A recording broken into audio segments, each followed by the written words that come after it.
So, look, as we all know, travel has been a hot topic on the news agenda recently. And so this week, I spoke with Zoe Palmer, an industry expert who runs her own independent travel company through Travel Counsellors. Zoe and I discuss why now, more than ever, people are choosing to book their holidays through an expert who can guide them through the current regulations. She also shares the importance of personalised service, holiday protection, and how she makes sure her clients arrive safely back home with memories to last a lifetime. And it was always good to catch up with Zoe, and I hope you enjoy it. And actually, it really is one of those things at the moment that is so just at the forefront of everybody's minds, especially if anybody is trying to plan a trip. So if you are, I really recommend you listen to this. It's a great one.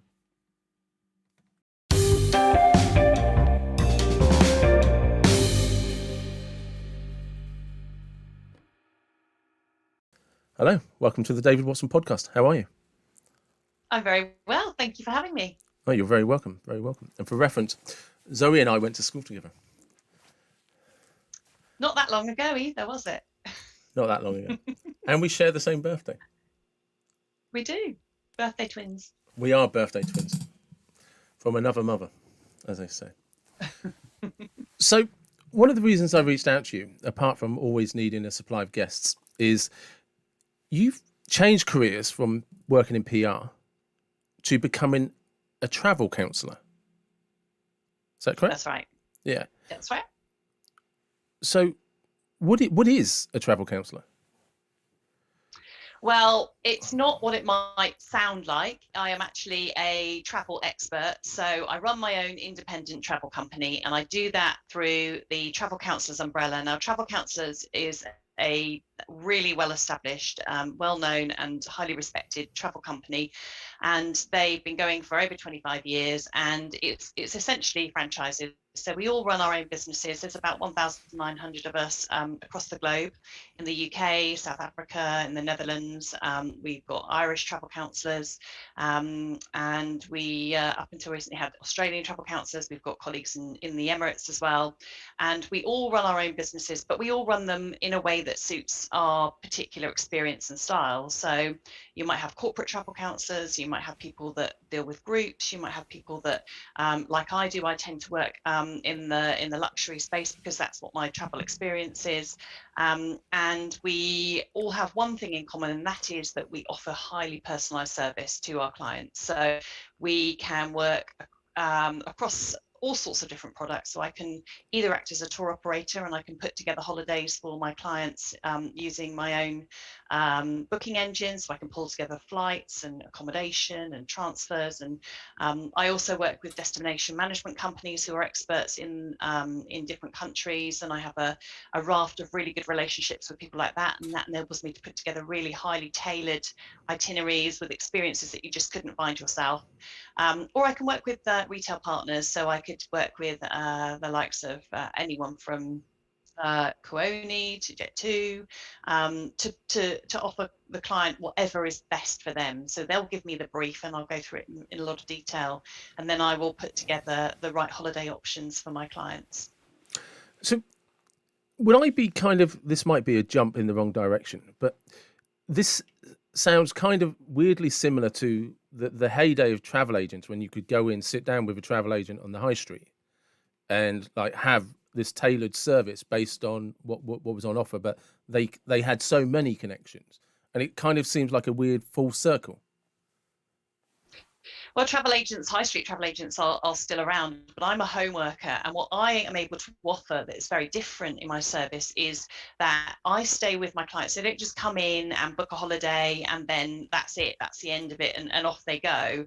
I work with them to really understand who they are and what they really want from that holiday. And then I'm there available at the end of the telephone for them at a time to suit them. So I don't have opening and closing times per se. So if I've got particular clients and I know that they're really busy professionals and they are so stacked during the day, then I'll work with them in the evenings or perhaps at weekends on an appointment basis. I do that. But it's not just that I will book them a holiday and then off they go. In effect, I run a complimentary travel concierge service, which is included in the price of their holiday. And so, especially now more than ever, I mean, what we're seeing more than ever is that travel is not as straightforward as it used to be. So my clients know that I'm with them to give them the advice every step of the way. I'm holding their hand through all the regulations, all the government guidance, and I'm making sure that they are able to relax, because I take all the hassle out of planning that trip for them. I do all of the hard work. I will even book their restaurants, their childcare and resort. I'll take care of all of the other bits that they would have to do themselves, check them in for their flights. So all they really need to do is sit back and relax, because they know that I've got my eye on the ball for them, and they're working with somebody that really understands I mean, it's fast moving at the moment, and I've got my eye on everything for them. So Okay, good luck with that. Um, I'll ask that now before I come back to what I was trying to get to. Is yeah, because how the hell are you keeping up with it all? I'm really fortunate because, number one, I'm part of a massive network. So we talk to each other, and I've got expert colleagues all over the world, and we're able to share information. We have a lot of support from our head office team at Travel Counsellors. They're based in Manchester.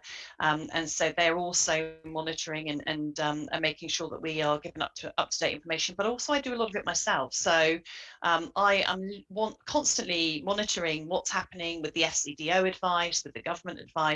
And don't forget, I've also got a lot of people traveling with me. I mean, I know we're in a pandemic, Yeah, but actually I have people out. So this weekend I've had clients return from Mallorca, from Greece. And so I'm successfully working with clients and getting them traveling. And I've been out recently myself to Greece. I've So seen I've the pictures. actually Yeah. put the money where my mouth is. I'm traveling too. So I've got firsthand experience of what you need to be doing right now. Well, because that's quite an interesting point, isn't it? Because although we keep referring to things as lockdowns, traveling's not stopped for anybody in the entire lockdown. It's just you just had to It know how to do it.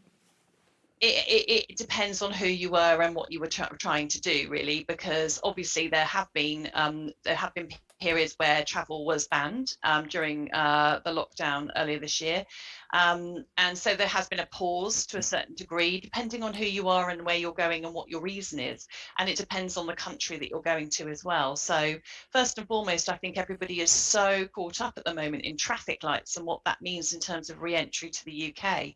But if you know what you're talking about and you're a travel expert, the first thing you do is look at FCDO advice. Can you actually get into the country you want to go to before you start worrying about what happens when you want to come back into the UK having been away? Because if you can't go there, and Yeah, you really don't need to worry. I mean, Australia is a good example. The government put Australia on the green list, but actually you can't get into Australia at the moment. So the green list is great, but you also first and foremost need to understand about where you can travel. that's a good point actually. Because I was due to go to Perth at the beginning of the year, and like you say, yeah, it was no problem going there, and because I have friends who live in Perth, and they were like, but if you fly out here, you've got to isolate for 2 weeks before they'll let you into us. As in they'll put you in an island just off the coast of Perth or wherever it was in Australia, and you're going to sit there for 2 weeks and self isolate, which they're going to charge you for before they then let you into Perth. So it's like, yeah, okay, and and then when you come back to England, it was self isolate. I think it was total like 6 weeks. So yeah, I don't think I'll be travelling to Australia anytime soon. And like you say, if I could have easily booked that on the basis of, oh, it's green, the green is a green light, it's fine, not knowing that actually no, it's not that simple. Exactly. And I think now more than ever, booking with a travel expert, booking with somebody who really does understand every step of the process and who's going to give you sound advice and stay with you and answer all those questions that you might have, and help you, with the process. That's become more valuable. And my clients, they really value that service. That's what they're looking for. They want my help with, they like the peace of mind that offers them. And that's really, how my business is growing and thriving, even though we are in these more difficult times. Yeah, because I mean, everyone says it's sort of kind of difficult times, but all I see is an adaptation curve because the industries are still there. People still want tourists. The countries that can have tourists still want them. The businesses that provide for those tourists still want customers. So it's just learning who's adapted best to kind of have the best experience, I suppose. I think first and foremost, it's being safe and secure in the way that you travel, and really understanding where you're going and why you're going there and what experience you're going to have when you get there as well. So it's choosing the right destination for you at that particular moment that you want to travel. And that's where experts like me come in. We understand what is going on in the destination. We understand if there are local curfews in place. When you get there, you want to actually be able to have an enjoyable holiday experience as well. That it's so important to really understand and match the right product to the right client, the right holiday, the right experience. And now, especially now more than ever, because it's changing and evolving, and we need to not just bear in mind what's going on here in the UK, but also in your destination as well. And understanding the flexibility in any booking. That's again where I come in. I'm thinking about that before you book. Yeah. I'm not just going to book you something that's then going to leave you in a situation where there might be some financial implication. I'm going to be explaining what those implications are every step of the way. So that's always a really important factor as well, to work with somebody that is going to explain all of that information to you. I mean, the days of just checking the terms and condition box and moving on are long gone. You really need to understand the contract that you're entering into when you're booking a holiday. Actually, that's probably a good point, actually, because for outside of a mortgage and a car, for a lot of people, for most people, even especially now, a holiday is a massive investment. And once upon a time, there's a good return for that investment, but now it comes with a huge risk. And if you don't understand what you're signing up to, that kind of becomes a game of roulette. Not roulette when you're working with an expert, David. But you know what I mean, though, don't you? Because if your people are booking online and they're not, like you say, people just click the terms and conditions thinking, oh, well, I can go on holiday. It's a reputable company, that they have a good name, they give a good reputation. And then find out when something doesn't happen, it's like, oh shit. And they're losing money. Like, I know a few people that have lost quite a bit of money. Yeah, I think the word that I use with my clients is your holiday is an investment, and it's an Yeah. investment financially, but it's also, you want to get the experience out of it. So in order to do that, you need to be able to go on your holiday and enjoy it. And there are caveats when you're booking, depending on what you're booking, and it might be, if you're going to book flights that aren't refundable, then you need to know that there's flexibility to move them if you have to, or you might be able to get a voucher for them. So all of that explanation is really, really important, and you need to understand what you're booking and what flexibility you have. And booking a package is really important, for example. And I know a lot of people like to book, their flight perhaps independently, but package travel regulations give you an element of protection that are really, really important for your holiday right now. Making sure that you're booking a sole protected holiday is also an important factor, and that means checking who you're booking with and making sure that it's a reputable supplier, and then also working within the terms and conditions. And I have to say, the travel industry and the suppliers within the travel industry worked really, really hard to add extra flexibility and ensure they understand the situation. They want to help their clients, and so the suppliers that I work with are really doing their very best to keep the industry moving and buoyant. It's been a tough time, so we want to make sure that people have a safe, secure holiday booking, and that they have great experience when we can get them there. Because, I mean, that is important to remember, isn't it? Is the industry, the business itself, only thrives if people are going on holiday and people are traveling. And this is what I was saying about these organizations are very well established and are adapting very rapidly, considering how long travel has really been open for, how quickly these industries are adapting. Because a lot of it is reacting to overnight information, and they are so hugely invested in surviving that they are just rapidly, okay, we can do that, we can do that, we can do that. How can we change, like you say, to provide a flexibility for people so that we can get them on our holidays? Because that's the only way they're going to survive. Absolutely. And I'm really, really proud to be working in the travel industry. I mean, as an industry, as a community, we've had to do exactly that. We've had to be agile. We've had to adapt on information that's perhaps not provided with any leeway. We don't have a heads up on the government announcements. We learn at the same time as everybody else. And that means that we have to very quickly be able to move and change and speak to our clients and provide peace of mind. And undoing a booking and moving that booking, that's not something that happens instantly. Mm. There's so much work that's going in behind the scenes across the whole industry to ensure that clients get to retain that investment, that holiday Yeah. package. We want them to go and have a great time, and if it can't be when they had booked to travel, then we're working to move it forward and amend those bookings to ensure that they have something to look forward to. And it is really important for people's mental well-being right now, to be able to know that they've got something booked in the diary that they can look forward to, and that they can go away somewhere, wherever that might be. It might be a staycation, it might be a holiday abroad, it might be just flying over to Jersey. But whatever it is that you're hoping to do, it's something that you can look forward to and get excited about, and feel like things are slowly getting back to maybe a bit of a different normal, but some kind of normality is coming back to life. So where have you just come back from? I've been to Corfu. You went to I've been over to Corfu How long did you go for? just under 2 weeks.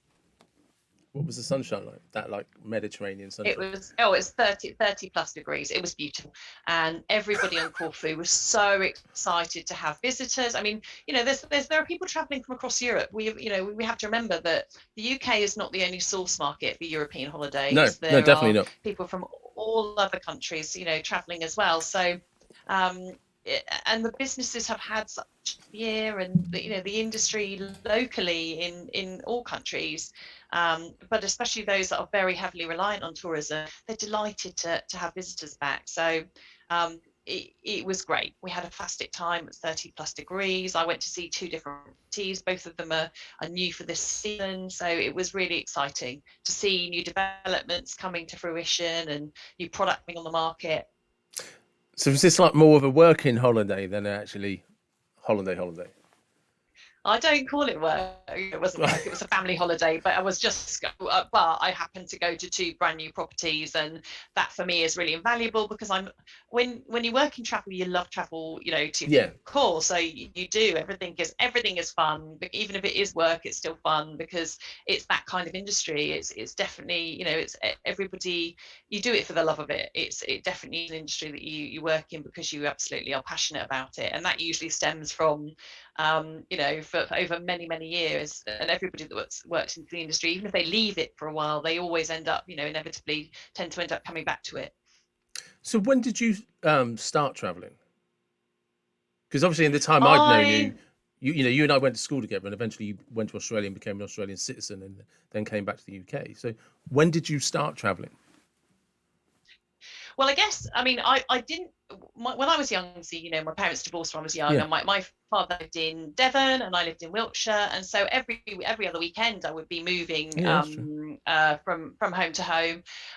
Then I went, my first holiday was to Ibiza with my mum when I was about 14, I think.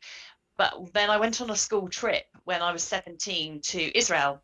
And that really got me. I absolutely loved it. It was incredible, and got to see so many amazing places and sites that was just completely outside of the realms of anything I've ever seen or done before. I went to university. Then when I finished, I couldn't really wanted to go and do a gap year, but I couldn't afford to fund it. And I had to get out and get into a Get a career job. and work and some money. I had to get a job. Yeah. So I ended up saving up. And when I was 26, I decided to go off around the world. But before that, I'd got a job in PR, and I started working on some travel clients. So I worked for the South African Tourist Board, and I did their PR for quite a few years, and it was relatively, a good few years after, not that far after apartheid. So it was a fascinating Yeah. time to be working with them to try to promote the destination. I worked for SAA, the airline. Then when I was backpacking, I stopped in Sydney. I travelled to Vietnam. I did Southeast Asia. I did the Gili Islands. Went to some incredible places, Sumatra. Then I did New Zealand, and when I got to Australia, I started working again at a PR agency in Sydney, and I was working on some travel clients, and I loved it. I was working for the Malaysian Tourist Board, and then I continued that journey when I got back into London, working in PR, trying to pick up travel or transport clients where I could. And then it was when I moved to Australia with my family, as you say, many years later, that I started working for the biggest tour operator, luxury tour operator in Australia, APT, and I worked for them as their PR manager across 5 of their brands. So I did that for 4 years in Oz, and then got the UK job when I came back to the UK for them as well. So then that gave me even more sort of insider industry Yeah. knowledge as well, which was invaluable. So that kind of answers how you crossed. So you didn't cross into tourism at all. You were already doing it just from a PR point of view. Because That's right. I was Yeah. trying to figure out where the link was. Do you know what I mean? So how did you go from Yeah. PR to tourist? And I was just like, oh, okay. Yeah. Well, I knew travel counsellors from having worked in the industry with them, and they were big in Australia when I worked out there, and then when I moved back to the UK, we worked with them from a trade perspective, and I knew all about. I had actually looked into it because one of the benefits of running a business like this is the flexibility as well. I've got a family, and for me, having the flexibility to be able to pick, I mean, I work full time, but Yeah. I also have, if I need to go to a school event, I can do that. I'm my own boss. And so as the pandemic hit, I'd considered it, and I'd been up to see them in Manchester at the beginning of the year to find out a little bit about what was involved in running the business and stuff. This was the beginning of 2020, just before COVID really took hold. And then I realized that I had a choice. I could either this off or, despite the pandemic, despite all the challenges of the travel industry, I could start the business and spend my time getting it up and running, marketing it, learning the systems, etc. And I decided that that's what I was going to do, because I think I have worked a lot in crisis PR in the past. Mm. And one of the things that's taught me is that in any crisis situation, there is always a future. There is always a way out. Although it's an awful situation that you might be in, you won't always be in that situation, and that things will slowly establish themselves back to some kind of normality. And so I knew that there would be a future light at the end of the tunnel if I was going to go into this in the middle of what was possibly the worst time to start a travel business. I was really positive about it. But I think it's the best time because you're at the forefront of every change. And as we Yeah. were talking about connections and stuff like that, anybody that's done any level of travel knows that, like I've done a lot of traveling with surfing. I mean, it was predominantly Europe based. And a couple of years ago, we went to California, me and my mate, we do these like 2-week trips every year. Haven't done them for the last 2 years, but went to California in 2019. And as well read and as well prepped as we were, it was a holiday that had so many mixed experiences and blessings because we just didn't know what to do in America. And we hired Mm-hmm. a massive RV. Sounds great until you learn that RV parks are always on the edge of town and that you That's right. can't drive to the beach in a big 30-foot. And by American standards, our RV was tiny. But to give you a reference of what it was like, it was the size of a single decker bus in terms of length Yeah. and size, right? So you try pulling up on a high street next to a beach or any beach to go surfing in that. Do you know what I mean? It was humongous. And because you see Yeah. them everywhere, you think, well, this isn't going to be a problem. But there are no RV parks. Apart from San Diego, there is one, actually, it's kind of on this large spit down towards Mexico. And again, it wasn't until we turned up, we found out you couldn't access it without a booking. And then we were just like, oh, right, so we didn't know that. And they're like, well, actually, we have a space, so you can have it if you want. All right, yeah, cool. Mm-hmm. You're just like, when are you going? Oh, we're just going to stay for like 24, 48 hours. Well, actually, we do have availability, but normally you can't do this unless you book. Oh, right. So pure luck. If they hadn't done that, we'd have been in a Walmart car park or something. Do you know what I mean? Yeah, And exactly. but Exactly. so now we've done that. We know not to do that again. But that's a 2-week holiday to California to discover that, driving down from San Francisco down to San Diego, you know. And then weirdly, my friend broke his toes, but 2 of his toes on a reef. So that was after 6 days, 5 days, 6 days. Oh my The goodness. surfing holiday was over because he couldn't surf. So it You was like, can't surf. no, Yeah. no, like literally cannot surf, and he's got a big brace on his foot and everything like that. And that happened in Santa Barbara, I think. So we still had to go to San Diego, and then it was just like, Yeah. right, It's well, quite what do we do now? And it's just like, so we ended up going up through to Yosemite Park and all of that with these big amazing. surfboards and all of that. It's Yeah. not though, because you're in a big RV that's not designed for going Well, some around. of the roads aren't designed that. Ah, No, it they're was not. a nightmare. It was an absolute nightmare. And again, when we found these big RV parks next to a lake, it's fantastic. It is amazing. The views are stunning, Stunning. right? We were right up in the top of the Yosemite Mountains, right by this glacier lake. Absolutely beautiful. Amazing. But we're dressed for California, But Southern California, by the beach, but you 30 wouldn't have degree heat. discovered those lakes. I think I always get the positive, because you wouldn't have discovered those lakes had your friend not broken his toes. So I think We, that's part of the adventure of travel as well. but here's the but. It was also 0 degrees at night, and we were dressed for beach in California. oh no, yeah, no, All we you had, do need to. because we were surfing, all we had was basically hand luggage, which was basically shorts, t-shirts. You wear the kind of the nice clothes over, because we've traveled enough to know the most efficient way to travel, right? But of course, when we had to, like, what do we do now? Oh, we got to reroute. That's fine. We've done that 100 times. But it's not until you're next to a glacier mountain in the middle of nowhere on an RV park, right?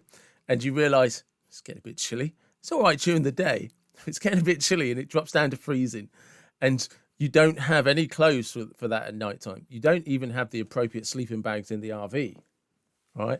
And of course, because you're in the middle of, I mean, we were in like a small village, small town. There's nowhere open to go and buy anything because everybody thinks you already know what you're doing. But yeah, Because everybody else around you does. that's it. And it's just like, who are these English tourists who are basically walking around in shorts and vests? And yeah, Oh, funny.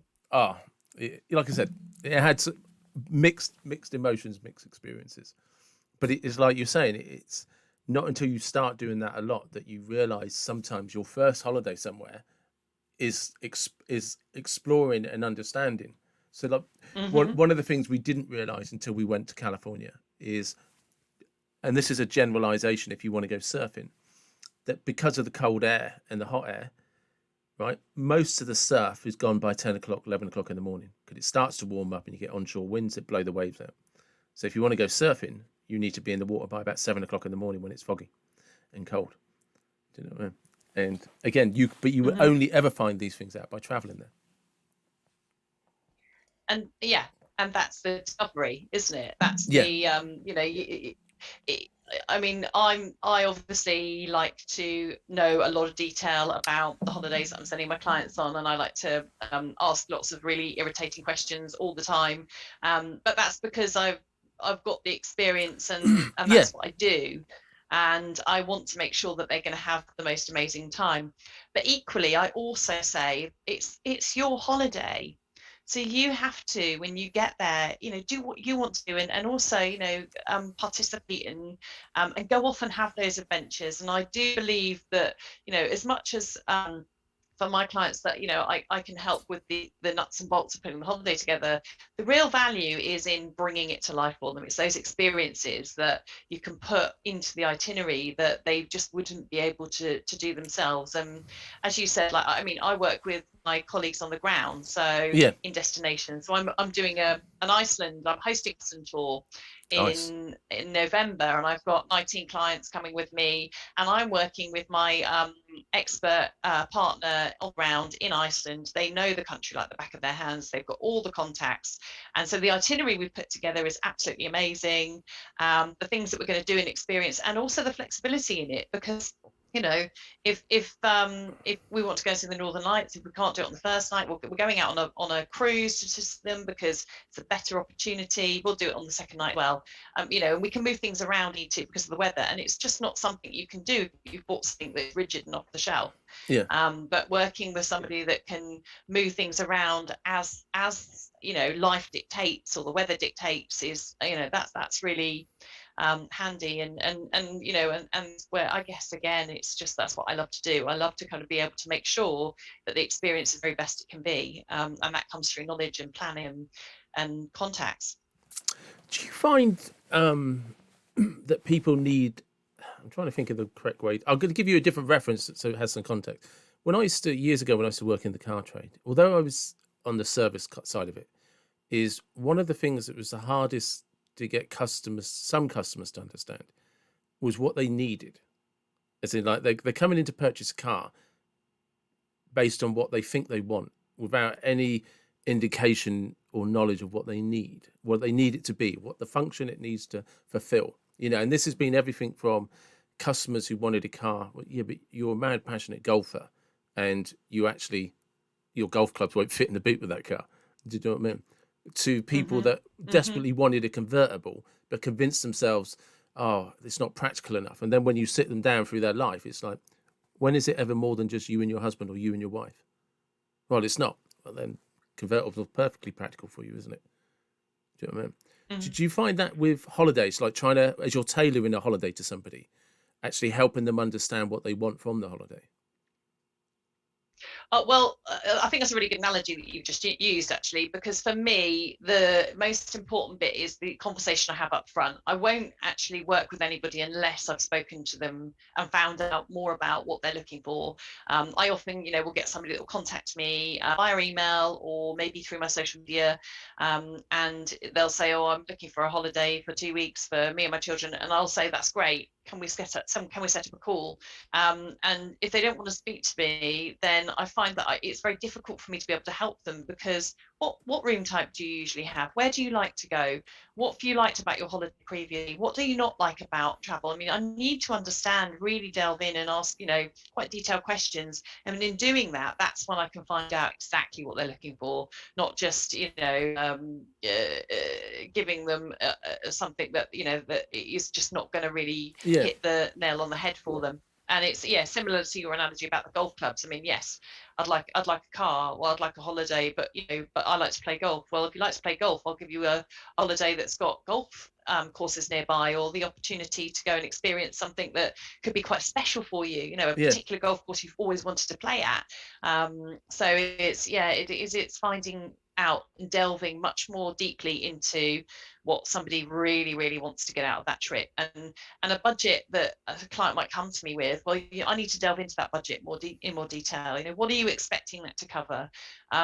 That's a good Are you point. being realistic about it? Are you Yeah. being realistic about it? Because, where have you got the budget from? Is it just a figure you've plucked out of the air? Have you done any research on it? Have you had any quotes from anybody else? What have you been looking at and thinking about when you've come up with that figure? Because you have to be realistic about what you're asking for. That big long scrolled list of desires from your holiday, and versus actually how much is that going to cost? And then for me, that's how I can sift out what's really important to somebody, and and make the budget work really, really hard for them. Yeah. Do you find that, like, in the nicest way? I was about to use the word misconceptions, but I mean in the sense of people have an idea of what they think they want for their holiday, but when you sit down and talk to them about it, and like you say, you're actually delving into the details and getting into the emotions of Mm-hmm. what they want with their holidays, and you find out actually this picture they presented to themselves doesn't actually match what they're saying. I missed the last bit there. It doesn't actually match. It doesn't actually match what they're saying. Do you know what I mean? So they have as they're talking to you, they have this really very, very clear picture of what they say they Mm-hmm. want and what they want from their holiday, and all of the things they want it to include, etc., etc. But when you actually sit down and, like you say, you have that conversation that you insist on and delve into, like, well, the who are you? What's the sort of the motivation for the holiday? What are you hoping to extract from it? What's in terms of value emotionally for you, your partner, your family, and all that? It actually doesn't match the picture that they're painting. Yeah, and I think that's again because I am independent. I'm Mm, not. I'm not beholden to any particular provider, so I can actually give them some options and say, well, look, this is one idea. Here's another idea. This, this, and I will tell them why I'm presenting the idea yeah, to them, and that's why conversation is always important. And I always say this to my clients that don't just take the quotes that I send through as options, because I've done the thinking and I've got reasons why I'm presenting them to you. I need to be able to talk you through them because I've put together quote B because you've told me you like X, Y, and Z. But what I've done is I've taken away or I've added in yeah, something, and I've done it because of availability. Perhaps they didn't have the room type that would work for you, so I've amended it and done X, Y, and Z, and it might cost you more, it might cost you less, or there was a good deal at this particular hotel, so I've added this in, although it might not be particularly in the exact area you want to be. It's really close and you can get there really easily, and it could save you, yeah, X amount of money. So there's, that giving them the insight into why I put something together is really important. But yeah, it's also just being honest. And if somebody is coming to you with a budget that straight off the bat is not going to match all of the things that they've said that they want, then I will tell them up front as well. Um, and I'm not always necessarily going to be the cheapest either. Sometimes I can't beat some of the deals that somebody might have seen elsewhere, but I yeah, come with but a massive raft of value. So it's, and I'm not going to always try, I'll always try and get the best offer and best value for money for my clients, but I can't always match everything that's out in the market. But I also strongly believe in what I deliver in my service. So, and they can't always get that with the price that they may have got elsewhere, especially if it's not with an expert.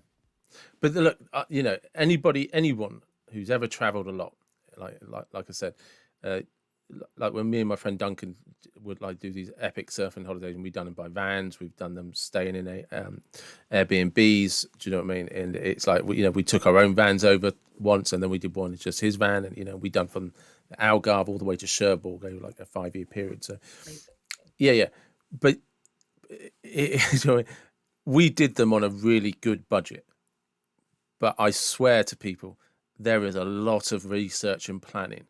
And we would literally come back from one holiday in October and be planning the next holiday.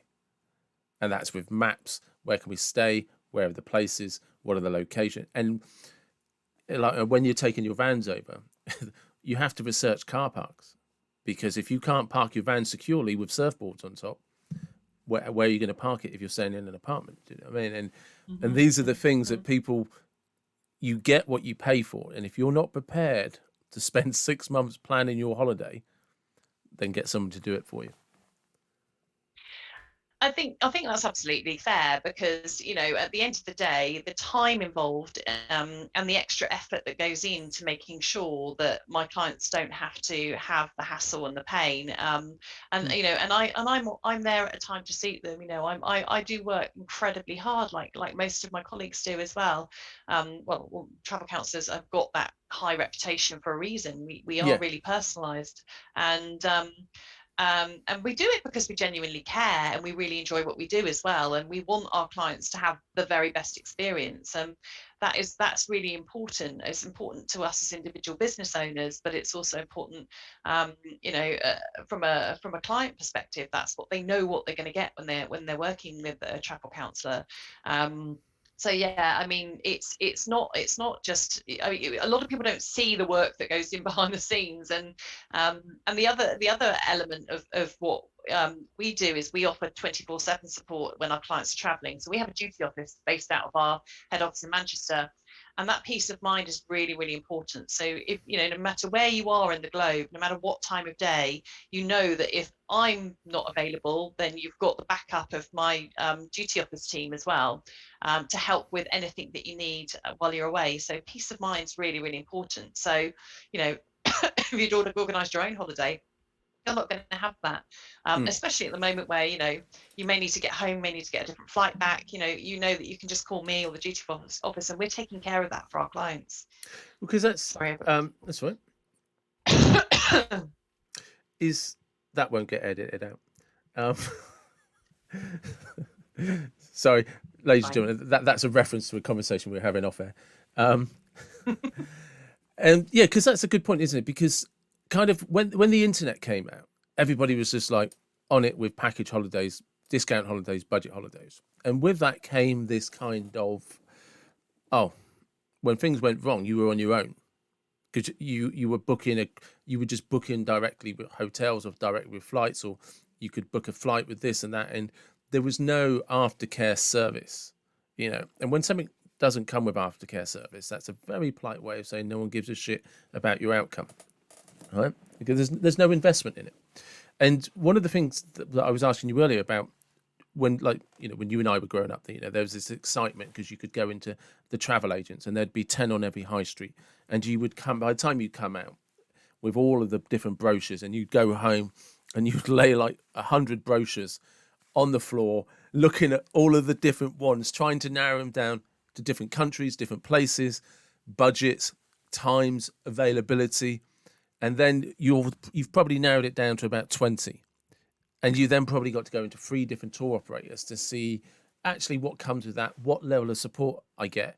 And so when you and I were initially talking, when I was originally trying to pitch up like an imagining what a travel counsellor was, and obviously from your social media and stuff, I'm kind of looking at that, and I kind of seen like this.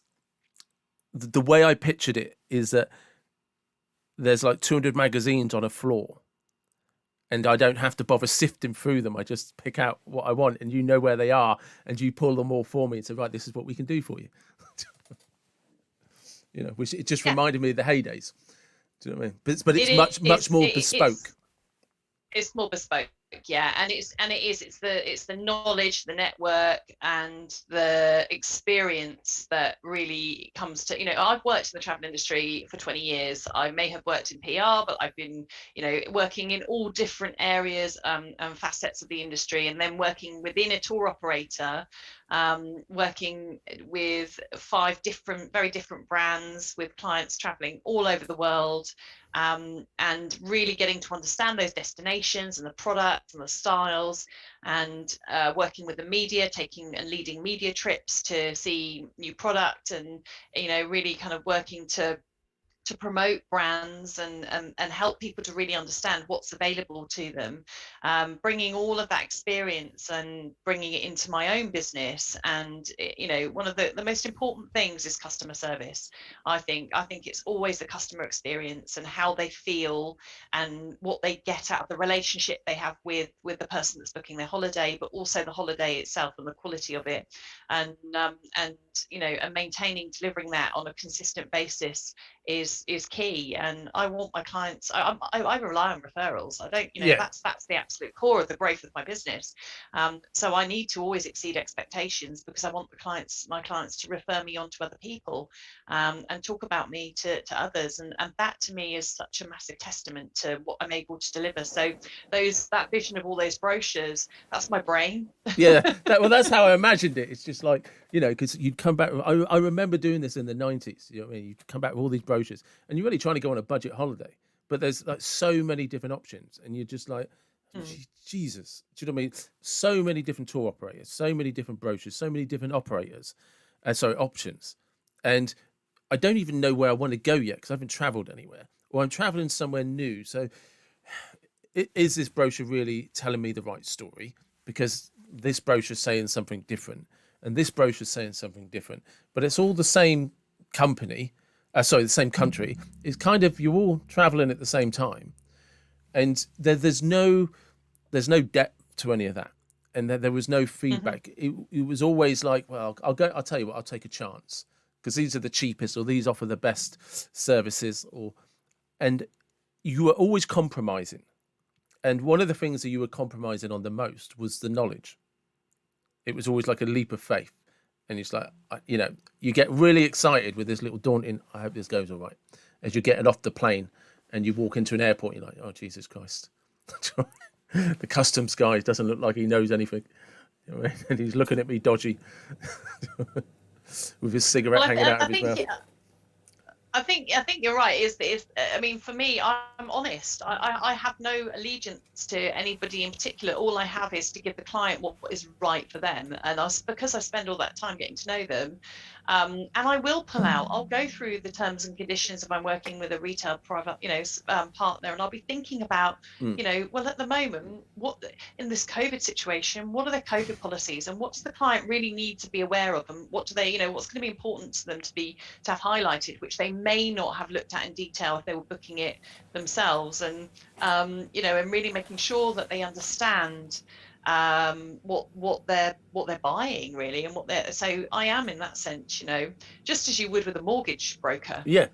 You wouldn't go out necessarily and just try and pull out a mortgage deal. You would work with a mortgage expert, wouldn't you? You'd work with somebody that knows the industry, that can pull the products out and say, well, actually, given your situation, given everything you've told me about what you're looking for, given everything you've told me about your financial background, here are some products that are going to work for you. And it's a similar analogy with what I do. I've got, I can put forward whatever I want for my client, but it will always be Yeah. options that I think are going to be right for them, and that it's going to give them the best experience and the best investment for their holiday spend. So just before, because I'm conscious of we've already been talking for an hour. So, Oh, really? and yeah, yeah, yeah. And one of the things, there's a few things I was going to ask. So the first one is, what do people do well when they're traveling? What do they do well? I think it depends on it. Everybody's a different type of traveller. It really is. That's really, really difficult question to answer, because That's fair. No, that's fair some enough. people, yeah, everybody's got a different style and a different approach. So um, I hope that everybody, or my clients in particular, do well at really experiencing the local culture and Yeah. destination, as they should do, and really have an authentic experience when they are traveling, and do so in an appropriate and sympathetic and sustainable way. Yeah. So what would be for anybody who's thinking of booking a holiday, and obviously preferably with yourself, is what are good questions to ask? To ask me, or for me Yeah. to ask them? No, no. Well, we can do both. What's good questions for them to ask you first? For them to ask me is, I would want them to be asking me about the value that they get from booking with me, and what it is that I offer over other people. I would want them to be curious about the levels of protection that their holiday will have, and the flexibility that they can have. And I would want them to be coming to me having really thought about what they want to get out of their holiday, and what it means to them to have that trip. Okay. And what would you be asking them? I'll be asking them an absolute raft of questions, but No, no, but what I that's want to know is, yeah, I mean, there are several different things that are important for me to understand. Obviously, dates, room style, who's traveling, and all the rest of it. Um, but most importantly, I will be digging around to really find out what their perfect holiday looks like but for that's saying them. it. I mean, when you're saying it's like I'm going to ask them a raft of questions, what you really mean is, look, I'm going to spend a lot of time making sure that I get this right for you. You know what I mean? You're going to invest a lot of your own Yeah, yeah. time to get this good for them and make sure they get value for money.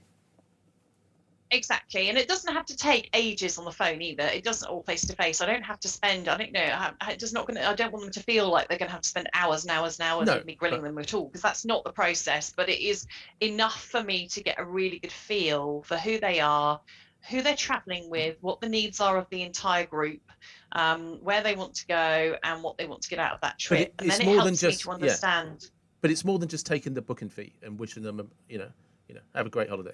It's actually, come on, let's spend some time together and Yeah. sort this out, and let's have a good sort of relationship where you can have a great holiday. Absolutely. And if you're prepared to do that, to put that time in up front, then the holiday will really reflect what you're looking for. If you don't want to do that, and you want to give a brief over an email, I'm not going to be able to give you what Yeah, what you deserve. and therefore I need to know more. And so yeah, I do insist on a phone call, definitely, at the very least. If not, a meeting's great, but if not Yeah. feasible in current times, then yeah. So, lastly, is there anywhere you haven't been that you'd like to go? Oh gosh, there are loads of places. I think you always think you're quite well travelled when you work in travel until you until you have to, you start working a job like this. There are I feel so fortunate, and I thought I was really, really well travelled. And no, I mean, one of the places that I would love to explore in more depth, what places, continents, I suppose, is South America. And Yeah. there is so much South America that I've got on my list. I'd really love to explore. And I've been and experienced obviously quite a lot of Asia and Australia, but Australia is obviously a massive love for me because I know it so well, and there are still areas of Australia that I really want to go and explore. The Kimberley region's always been on my hit list, and I've not quite made it there yet. So that's really important that I get there. So, bearing in mind our youth, we are still limited in time. What are the ones that are must that are going to have to happen before we depart this wonderful planet? Oh, for me, I definitely want to go to Antarctica. Costa Rica, I really want to get to.